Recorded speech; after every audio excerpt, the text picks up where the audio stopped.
मौला के हॉल में फिल्म देखावेला, मौला के हॉल में फिल्म देखावेला, दिल्ली सहरिया में हम के घुमावेला,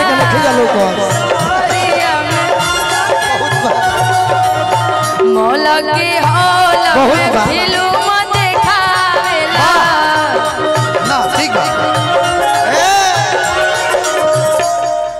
पैसा कहे कि मैं दोनों भाई बहन बड़ी तेज हवे से तेज होना पड़ता है। मौला के हौला मैं फिल्म में देखा ला, ये गाना मेरा 50 मिलियन व्यूज है। अरे तो 100 मिलियन जब कि कहना तो निमन से हर घरों बाहर कर दे तो 1000 मिलियन जाए। सुनो तो सही पहले। कहाँ सुनाओ तरु खाली दिखाओ तरु। हाँ ये लड़का पक्का पागल बना देगा। चुप भाई, ये बिगड़े तुम मत बिगड़ो भाई। कि मौला के हॉल में फिल्म देखावे, मौला के हॉल में फिल्म देखावेला, यूपी सहरिया में हम के घुमावेला, देवरिया सहरिया में हम के घुमावेला, मानेला हमके ज्यादा निभावे अपन वादा, पुरावे अपन सराय तपतरा के। कौन मुहल लेकिन ऐसा पति प्यार करने वाला ना मिले जैसे गोलू मुझे मिला है। बेदर्द, बेवफा, बेरहम, खाली मंच पे दिखाते कि मैं प्यार कर। नहीं सुनो तो भाई आगे। घर में सुताई हम अपनाई यार के, बहरी सुताई अपना भातरा के, घर में सुताई हम अपनाई यार के, बहरी सुताई अपना भातरा के, घर में सुताई हम अपनाई यार के, बहरी सुताई अपना। मौला के हॉल में फिल्म देखावेला, मौला के हॉल में फिल्म देखावेला, देवर सहरिया में हम के घुमावेला। जो गोलू मानेला हमके ज्यादा, अरे निभावे अपन वादा, बनावेला हमरो इज्जतरा के। कैसे तरह बनावेला बता। सुना रहे हैं। आ घर में लजा दिया कि सही बात। घर में ये गाने भी देखिए। घर में सुता हम अपनाई यार के,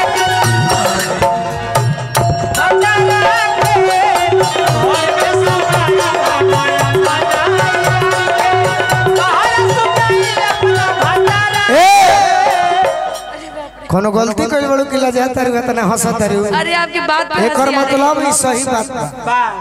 घर में सुतावेली यार के आ बहरी सुतावेली भतार के, इसीलिए तो बोल रही हूं।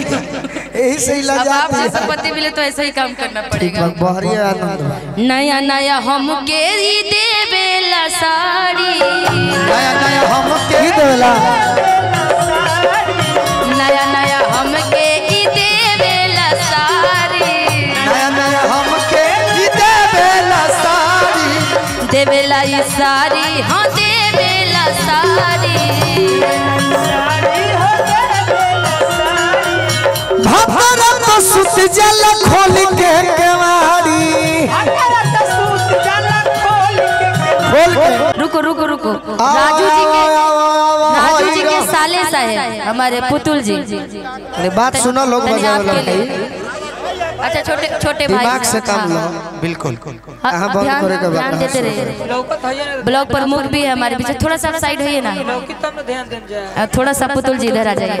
हाँ आगे आ जाइए। कान से कि पुतुल जी के लिए ब्लैक गमछी है क्या किसी के पास? गमछी गमछी मंगवाइए ना। गमछी मंगवा लीजिए ना। हाँ दीजिए ना। थोड़ा एक बार थोड़ा सा हल्का साइड हो करके, इनकी फरमाइश है गाने की, थोड़ा सा मेरा भोगल बढ़ा देना, थोड़ा सा इधर हो जाइए। बिट्टू भैया अगर हमारा आवाज आपके कान तक जात हो के कोई नहीं। अच्छा पुतुल जी के लिए राजू जी ध्यान दीजिएगा कि घुंघटा उठाव जानी रनिया हो तनी तनी कि घुंघटा उठाव तानी रनिया हो आ धरती के चांद देख ली घुंघटा उठाव तानी रनिया हो धरती के चांद देख ली धीर धारी नाए राजा धीर धारी ना थोड़ा हिलिए डोलिए धीर धारी नाए राजा धीर धारी ना घुंघटा उठाव तानी रनिया हो राजू जी घुंघटा उठाव तानी रनिया हो धरती के चांद देख ली घुंघटा उठाव तानी रनिया हो धरती के चांद दूल्हे के चाचा बड़े बड़ी कोना जूस हो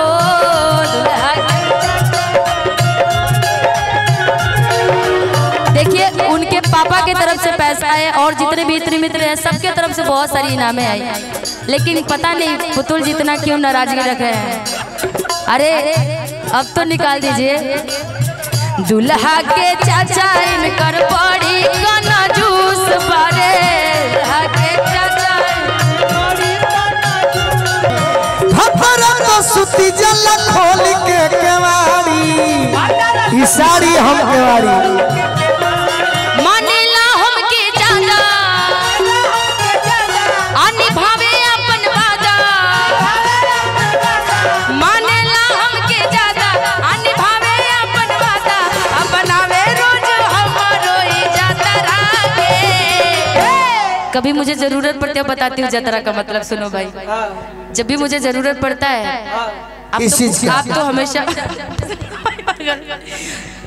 आप तो हमेशा व्यस्त रहते हैं मंचों पे जब आपको कहती है कि सुनिए ना नया नया साड़ी चाहिए आज फलना की शादी में जाना है हमको अर्शद भाई की शादी है जाना है लेकिन आप कहते कि आज कमाई नहीं हुआ है कल खरीद के ला दूंगा और जैसे मैं धनंजय को बोलती हूँ मैरवा बाजार से साड़ी खरीद के लाता हूँ फटाक से और जाते टाइम एक मुस्कान से बोलते हैं बाबू मेरा जतरा बन जाता है अब बनावे रोज हमारो ही जतरा के सुताई बनाई यार के बहुत सुताई लजाती है मुखिया जी